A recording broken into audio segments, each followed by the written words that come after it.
Il y a un psychologue, psychothérapeute qui a mis un mot troublant sur un phénomène spirituel. Est-ce que la spiritualité devient pour certains une stratégie d'évitement? L'étrange, c'est les patients spirituels. Plus ils méditent, plus ils respirent, plus ils cherchent à se guérir, plus ils évitent leurs blessures du passé. Tu médites, tu positives, tu dis tout est une leçon, mais au fond, la colère est toujours là. Et bien rangée sous des mots spirituels, la blessure aussi. Et si ce qu'on appelle pour certains éveil était en réalité une fuite, des personnes victimes de l'ego spirituel. On retourne dans le passé.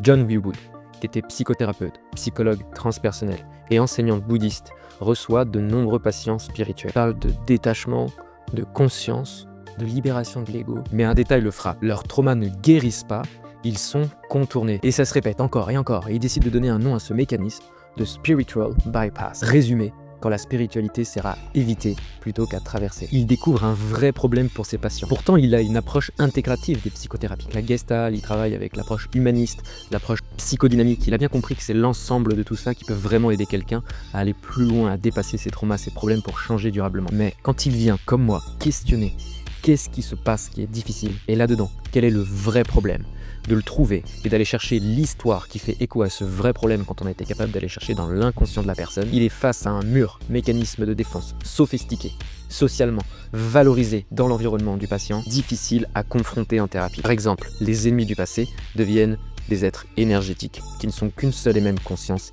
qui ne sont là que pour mettre en lumière les aspects négatifs de la personnalité de la personne qu'elle doit guérir. Mais elle se retrouve dans l'incapacité d'aller chercher ce que ça signifie pour son moi du passé qui est la version d'elle-même qui a été blessée. En résumé, l'ego souffre, pas moi.